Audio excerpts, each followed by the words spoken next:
حضرات گرامی، 7ویں پارے اور 8ویں پارے کی آیات تلاوت کی گئی ہوں گی تراویح میں۔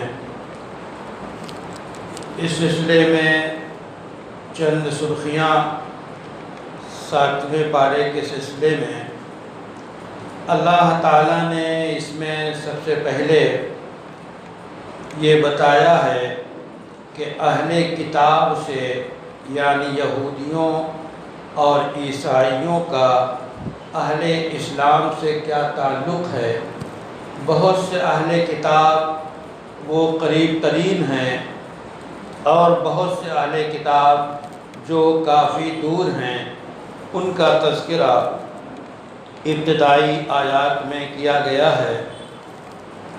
اور جیسا کہ اللہ نے فرمایا کہ وَإِذَا سَمِعُوا مَا أُنزِلَ إِلَى الرَّسُولِ تَرَىٰ أَعْيُنَهُمْ تَفِيضُ مِنَ الدَّمْعِ کہ بعض اہل کتاب جب رسول اللہ صلی اللہ علیہ وسلم پہ نازل کیا گیا کلام عالی سنتے ہیں تو وہ اشک بار ہو جاتے ہیں، ان کے آنکھوں سے آنسو جاری ہو جاتا ہے، چونکہ وہ حق کی پہچان کر لیتے ہیں۔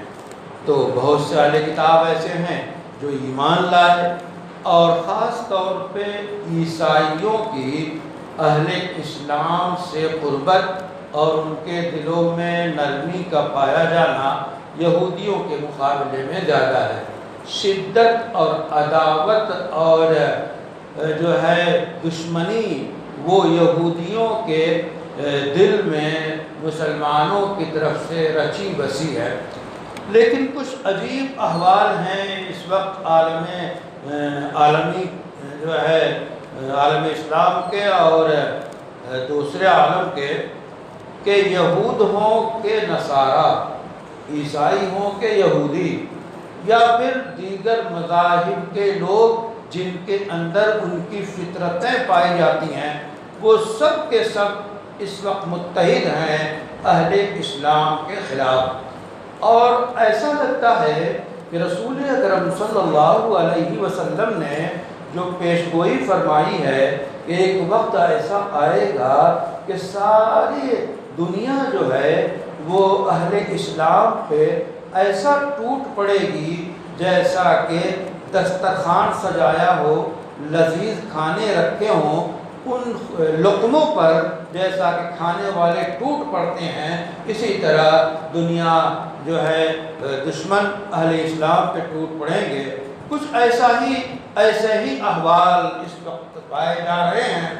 ورنہ آپ تصور کیجئے کہاں ہے انسانیت، کہاں ہے وہ تمام ادارے جو انسانیت کے ٹھیکیدار ہیں کہ یتیم جو ہے معصوم بچوں کا، بوڑھوں کا، بڑوں کا، نہتھوں کا غزہ میں خون بہایا جا رہا ہے، اور انسانیت کے ٹھیکیدار خاموش بیٹھے ہوئے ہیں۔ کیا ان کے اندر وہ طاقت نہیں ہے کہ اس ظلم کو روک سکیں؟ کسے باشد۔ تو یہ احوال تو بڑے سخت ہیں، لیکن اس میں مایوس ہونے کی کوئی ضرورت نہیں ہے۔ پورے عزم، ہمت اور استقلال کے ساتھ اللہ کی طرف رجوع، اللہ سے مانگنا، اللہ کی مدد ہی اصل ہے جو ہر حال میں حفاظت کر سکتی ہے۔ ضرورت اس بات کی ہے کہ ہم اللہ کے احکام کی پابندی کریں۔ تو یہاں اہل کتاب کا تعلق اہل اسلام سے یہ بتایا گیا کہ کچھ لوگ ہیں جن کا اچھا تعلق ہے، اور کچھ لوگ ایسے بھی ہیں جن کے اندر شدت اور سختی پائی جا رہی ہے۔ اور صاف بتا دیا گیا کہ وہ لوگ کہتے ہیں ایسا کیوں ہو، جو اللہ نے نازل کیا وہ اس پہ ہم ایمان نہ لائیں، اور ہماری خواہش ہے کہ ہمارا شمار بھی نیک لوگوں میں ہے۔ تو یہ ارادے اور یہ چیزیں اہل کتاب کی اللہ تعالیٰ نے نقل کی ہیں۔ تو اس کے بعد پھر لیکن جن لوگوں نے کفر کیا، اللہ کی آیتوں کو جھٹلایا، وہ جہنمی ہیں۔ پھر اللہ تعالیٰ نے ایک حکم یہ دیا کہ اے ایمان والو، اللہ تعالیٰ نے جو چیزیں تمہارے لیے حلال کی ہیں، پاکیزہ چیزیں، ان کو اپنے اوپر حرام نہ کرو۔ جو غذائیں، جو مشروبات، جو اللہ نے تمہارے لیے حلال کیا ہے، اپنی شدت کی بنیاد پہ کہ ہم بڑے متقی و پرہیزگار ہیں، اس سے ہم پرہیز کریں، بالکل اس کی گنجائش نہیں ہے۔ جو اللہ نے آپ کے لیے حلال کیا ہے اس سے فائدہ اٹھائیے، اس کا استعمال کیجیے۔ زہد ایک الگ چیز ہے کہ جہاں تک ہو سکے کہ آپ زہد برت رہے ہوں، لیکن ایسا زہد جس سے انسان کی صحت کو نقصان پہنچے، یہ غلط ہے۔ تو کھانا پینا اللے تللے کھاؤ پیو، خوشگوار غذائیں اور اللہ کا شکر ادا کرو، یہ ہے اسلام کا مزاج۔ اور یہ بھی فرما دیا البتہ حد سے نہ بڑھو، یعنی کھانے پینے اور اشیاء کے استعمال میں حد سے نہ بڑھو، چونکہ حد سے بڑھنے والوں کو اللہ پسند نہیں فرماتا۔ اور پھر فرمایا کہ اللہ نے تمہیں جو حلال روزی دی ہے اس کو کھاؤ پیو اور اللہ سے ڈرتے رہو۔ اور پھر اس کے بعد اللہ تعالیٰ نے فقہی احکام کا تذکرہ کیا ہے، جیسے اس میں کفارہ یمین۔ کفارہ یمین کا مطلب کیا ہے کہ اگر آپ نے کوئی قسم کھا لی اور پھر وہ چیز پوری نہ کر سکے تو قسم ٹوٹ گئی، تو اس قسم کا جو ہے کفارہ ادا کرنا ہوتا ہے۔ 3 روزے رکھیں یا 10 مسکینوں کو کھانا کھلائیں یا انہیں کپڑا پہنائیں، تو یہ اسلام کا حکم ہے۔ تو یا یہ کہ غلام آزاد کریں، اب ظاہر ہے کہ اس وقت غلام اور باندھی تو ہے نہیں، تو یہی 2 حکم ہیں۔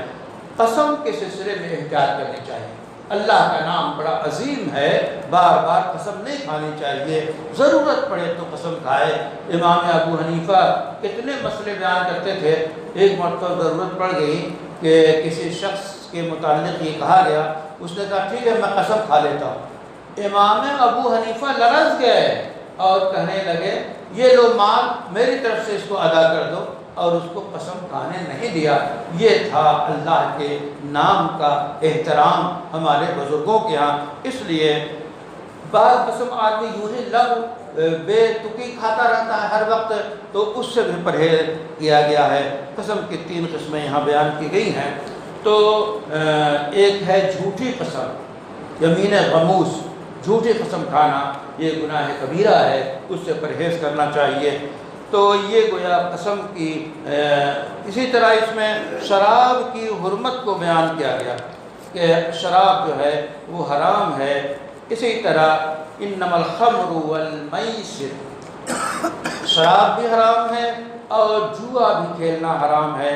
اور اسی طرح جو تیروں کو ڈال کر وہ تقسیم کرتے تھے، خاص طریقہ تھا عرب کا کہ وہ قرآن اندازی کی ایک شکل تھی جس سے وہ جوا ہی کی ایک شکل ہے، وہ بھی حرام ہے۔ یہ سب شیطانی عمل ہے، اس سے پرہیز کرنا ضروری ہے۔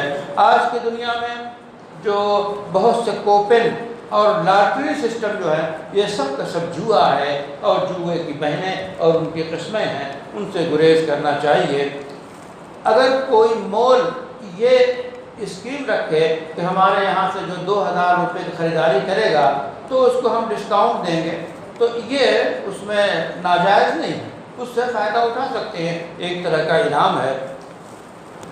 اسی طرح فرما دیا کہ دیکھیے شیطان جو ہے آپ کا کھلا دشمن ہے، شیطان سے پرہیز کرنا ضروری ہے۔ شیطان کی خواہش ہے کہ مومنوں کے درمیان دشمنی پیدا کرے، بغض پیدا کرے، اور اس کے ذرائع ہیں شراب پلا کر، جوا کھلا کر۔ تو جوئے اور شراب سے آپس میں لڑائیاں ہوتی ہیں اور اللہ کے ذکر سے انسان غافل ہوتا ہے، نماز چھوڑ بیٹھتا ہے، تو اس سے رکنا ضروری ہے۔ اور اطیعوا اللہ و اطیعوا الرسول، اللہ کی فرما برداری کرو، رسول کا کہنا مانو۔ اگر تم اس سے پھرو گے تو ہمارے دل میں تو بس پیغام کو پہنچا دینا ہے۔ اس کے بعد اللہ تعالیٰ نے اس میں خاص طور پہ احرام کی حالت میں شکار سے منع کیا ہے، یعنی حج اور عمرے کے لیے آپ جا رہے ہوں اور احرام باندھے ہوں تو اس وقت شکار نہیں کر سکتے۔ کسی نے شکار کیا تو اس کا کفارہ دم دینا پڑتا ہے، ایک بکرا کم سے کم قربان کرنا پڑے گا۔ اسی طرح اللہ تعالیٰ نے یہ بھی بتایا کہ مرنے سے پہلے وصیت کرنی چاہیے، یعنی ڈائری نوٹ کرنی چاہیے کہ آپ کے ذمے کس کے قرض ہیں، کس کے حقوق ہیں، لین دین کیا ہے، یہ چیزیں لکھی ہونی چاہیے تاکہ کسی کا حق نہ دبے اور نہ آپ کا حق لوگ ماریں۔ تو اس کی بھی مرنے سے پہلے وصیت کرنی چاہیے۔ جہاں تک وراثت کا معاملہ ہے تو وہ تو طے شدہ ہے، مرنے والے کی جو جائیداد ہے، جو مال ہے، وہ قرآن کے دیے ہوئے طریقے کے مطابق تقسیم ہوگا، اس میں آپ کی وصیت کو کوئی دخل نہیں ہے۔ بیٹے کا حصہ، بیٹی کا حصہ، اسی طرح بیوی کا حصہ، ماں کا حصہ، اسی طرح آپ کے باپ کا حصہ، یہ سارے حصے، یہ بھی بڑا مسئلہ ہے کہ آج ہمارے ماحول میں وراثت کی صحیح تقسیم نہیں ہوتی۔ حتیٰ کہ مرنے کے بعد مرنے والے کے جسم پہ جو کپڑے ہیں وہ بھی وراثت میں داخل ہیں۔ لوگ اس کو اٹھا کے پھینک دیتے ہیں یا غریبوں کو دے دیتے ہیں، نہیں، اگر وہ قیمتی کپڑا اچھا کپڑا ہے قابل استعمال، وہ بھی وراثت میں داخل ہے، اس میں سارے وارثوں کا حق ہے۔ اسی طرح جو لوگ دیگیں چڑھاتے ہیں مرنے کے بعد ایصال ثواب کے لیے، یہ دیگیں کس مال سے چڑھائیں گے؟ مرنے والے کے مال سے نہیں چڑھا سکتے، یہ سب اب دوسروں کا ہو گیا، لوگوں سے پوچھ کر خرچ کر سکتے ہیں ورنہ خرچ نہیں کر سکتے۔ پھر تو یہ گویا وراثت کی بات الگ ہے، وصیت کر دینی چاہیے۔ اسی طرح گواہوں کی تفصیلات کہ گواہوں کی کیا گواہی قبول کی جائے گی اور کیسے نہیں کی جائے گی، مسلم گواہ نہ ہوں تو پھر اس وقت فیصلے کیسے کیے جائیں گے، یہ ساری باتیں ان آیات میں بتائی گئی ہیں۔ مزید برآں تیسری اہم بات جو عنوان ہے، یہ حضرت عیسیٰ علیہ السلام کے ساتھ ان کے عقیدت مندوں کے درمیان ہونے والے انٹرویو کو نقل کیا گیا ہے اور ان کی طرف سے ایمان لانے کی نشاندہی پر اصرار کیا گیا ہے۔ انہوں نے کہا اِذْ أَوْحَيْتُ إِلَى الْحَوَارِيِّينَ أَنْ آمِنُوا بِي وَبِرَسُولِي، جب عیسیٰ علیہ السلام کے ماننے والوں سے بات کہی گئی کہ وہ مجھ پہ ایمان لائیں، میرے رسول پہ ایمان لائیں، تو وہ بول اٹھے، سچے مومن تھے، آمنا، ہم ایمان لائے اور آپ گواہ رہیے کہ ہم تابعدار ہیں۔ تو یہ اسی طرح اللہ کے بندے عیسیٰ علیہ السلام کے جانثاروں نے یہ کہہ دیا کہ اے عیسیٰ آپ مریم کے بیٹے ہیں، اور انہوں نے درخواست کی کہ اللہ سے دعا کیجیے کہ دسترخوان اتار دیں آسمان سے، براہ راست آسمان سے دسترخوان اتار دیں، ہم خوب خوشگپیوں کے ساتھ کھائیں پئیں۔ تو حضرت عیسیٰ نے کہا کہ اللہ سے ڈرو، خوف کرو، لیکن پھر اللہ سے انہوں نے دعا کی اور پھر آسمان سے دسترخوان اترا اور انہوں نے کھایا اور پیا۔ بے شک روزی دینے والا اللہ تعالیٰ ہے۔ اور لیکن یہ بھی بتا دیا گیا کہ دسترخوان جو اتارا جائے گا اس کے بعد نافرمانی کرو گے تو پھر ہم تمہیں سخت ترین عذاب دیں گے، ویسا عذاب کسی کو نہیں دیں گے۔ تو پھر اللہ تعالیٰ نے عیسیٰ علیہ السلام سے براہ راست خطاب کر کے کہا کہ عیسیٰ جو مریم کے بیٹے ہیں، کیا تم نے لوگوں سے کہا کہ تم مجھے اور میری ماں کو خدا بنا لو؟ اللہ تعالیٰ سوال کریں گے کہ اے عیسیٰ کیا تم نے لوگوں سے یہ کہا تھا کہ مجھے اور میری ماں کو خدا بنا لو؟ تو برجستہ وہ بول اٹھیں گے حضرت عیسیٰ، سبحانک ما یکون لی ان اقول ما لیس لی بحق، اے بار الہ آپ کی ذات پاک ہے، مجھ سے کیسے ایسا ہو سکتا ہے کہ جو چیز درست نہیں ہے وہ میں کہوں؟ اگر میں نے کہا تو بھی آپ جانتے ہیں، اور جو کچھ میرے دل میں چھپا ہوا ہے وہ بھی آپ جانتے ہیں، اور آپ کیا کچھ سوچتے ہیں میں نہیں جانتا۔ ظاہر ہے اللہ کے علم کو کون جان سکتا ہے؟ آپ تمام غیب کی باتوں کو جاننے والے ہیں۔ بخدا میں نے کبھی وہی باتیں ان لوگوں کو بتائیں جس کا آپ نے حکم دیا، اور وہ یہ کہ میرے رب کی عبادت کرو، اپنے رب کی عبادت کرو، اور جب تک میں ان کے درمیان رہا تب تک میں اسی کی گواہی اور اسی کی تلقین کرتا رہا، اور جب آپ نے مجھے وفات دے دی تو میں آپ کی خدمت میں حاضر ہو گیا، اور آپ جاننے والے ہیں۔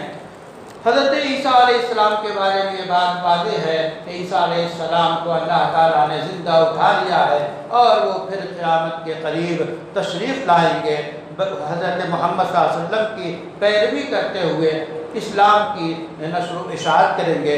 یہ حضرت عیسیٰ علیہ السلام کے بارے میں اسلامی عقیدہ ہے۔ اس کے بعد آپ کے سورہ انعام شروع ہوتی ہے۔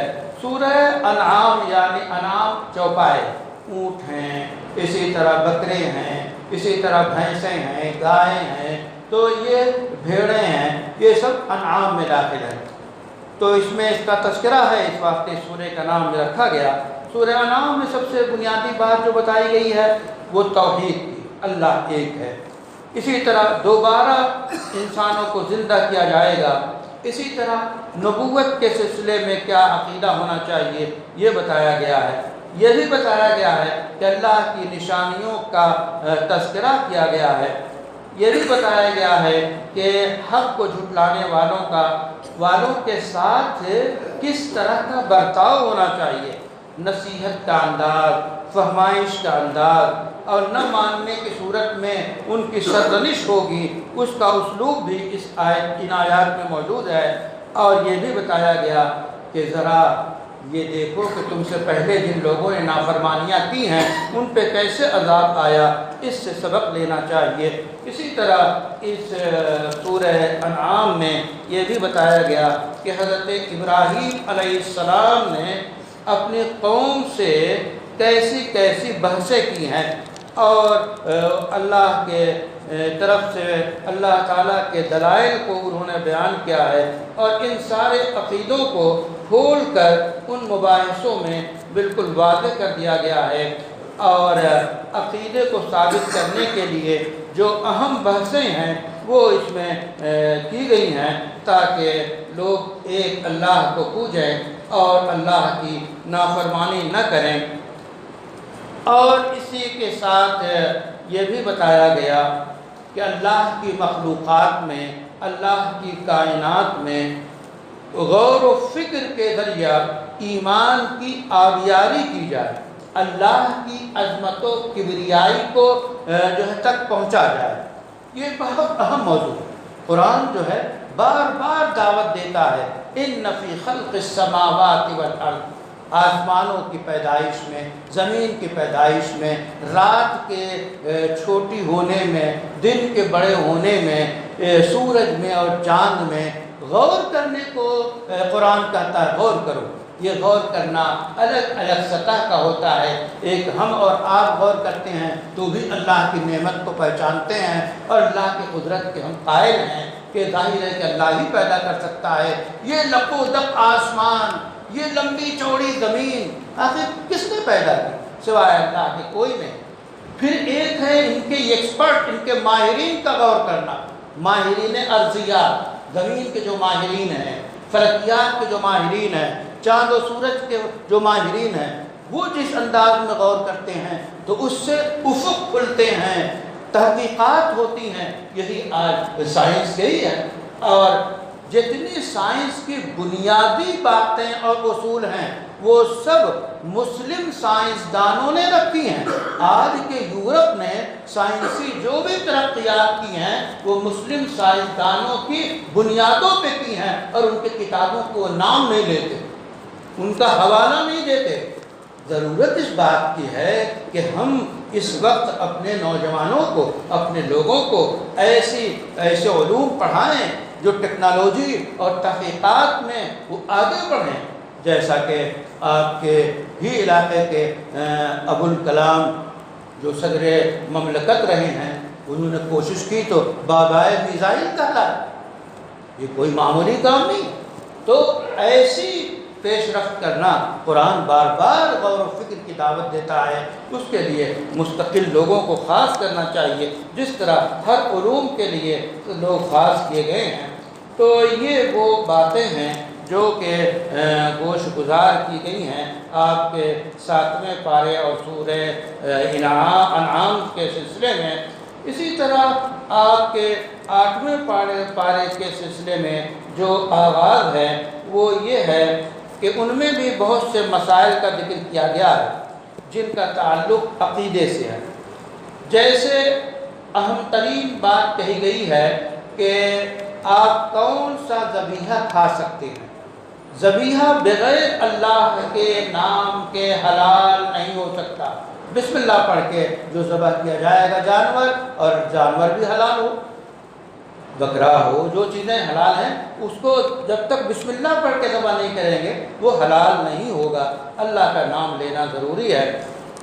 اگر کسی جانور کو بتوں کے نام پہ کوئی ذبح کرتا ہے تو وہ حرام ہے، چاہے وہ بکرا ہو، چاہے وہ جو ہے اونٹ ہو، اگر کوئی بتوں کے نام پہ ذبح کرتا ہے تو وہ حرام ہو جائے گا۔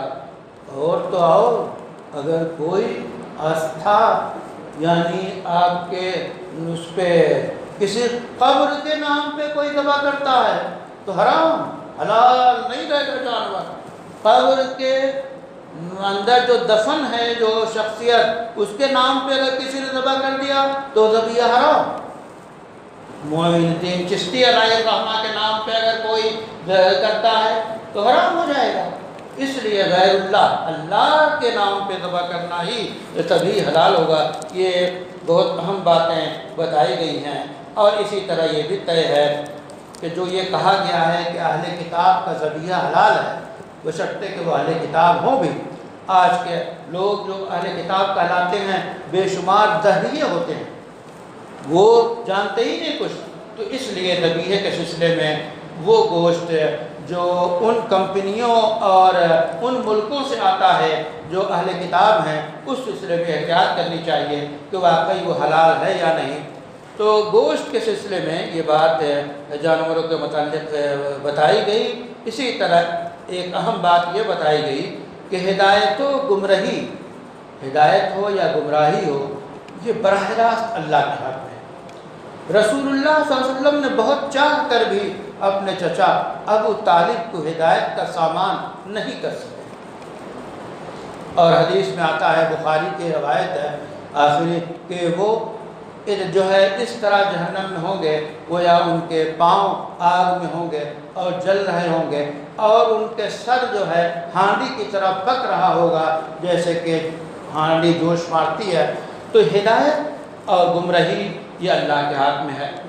اب یہ مسئلہ اتنا نازک ہے کہ کتنا ہی بڑا پارسا، متقی، پرہیزگار کتنا ہی بڑا ہو، کبھی وہ مطمئن نہیں رہ سکتا، ہمیشہ سجدہ ریز رہے گا، اے اللہ ہمیں ہدایت پہ قائم رکھیے۔ یا مصرف القلوب صرف قلوبنا علی طاعتک، یا مقلب القلوب قلب قلوبنا علی طاعتک۔ ہمیشہ دعا کرتے رہنا چاہیے، لرزتے رہنا چاہیے، کبھی فخر و ناز سے کوئی بات نہیں کرنی چاہیے، اور اللہ سے دعا کرنی چاہیے کہ اللہ ہمارے سینے کو ہدایت کے لیے کھول دے۔ اسی طرح پھر ایک اہم مضمون اس میں بیان کیا گیا ہے کہ مشرکوں نے جو عبادت کے طریقے ایجاد کر رکھے ہیں، جو 6 دسمبر کو ہوگا، کیسے کیسے طریقے انہوں نے بت پرستی کے ایجاد کیے، کتنے پیسے خرچ کیے، یہ ان لوگوں نے جو تمام انسانوں نے جو مشرک ہیں اور انہوں نے یہ طریقے ایجاد کیے ہیں اللہ کی عبادت کے، اس پہ کوئی دلیل نہیں ہے، اس پہ کوئی عقلی دلیل نہیں ہے۔ وہ پتھر جو تم خود تراشتے ہو پھر اسی کو پوجا کرتے ہو۔ حضرت عمر رضی اللہ تعالیٰ عنہ فرما رہے تھے ایک مرتبہ کہ ہمیں ہنسی آئی کہ جاہلیت کے زمانے میں ہم لوگ سفر میں جاتے تھے تو کھجوروں کے بت بنا کے رکھتے تھے، تو جب راستے میں کھانا ختم ہو جاتا، بھوک لگتی، تو جس کو خدا بنا کے رکھا تھا اسی کو توڑ توڑ کے کھا لیتے تھے۔ تو کہتے تھے ہمیں اپنی عقل پہ حیرت ہوتی ہے کہ کیسے ہم اس کو پوچھتے تھے۔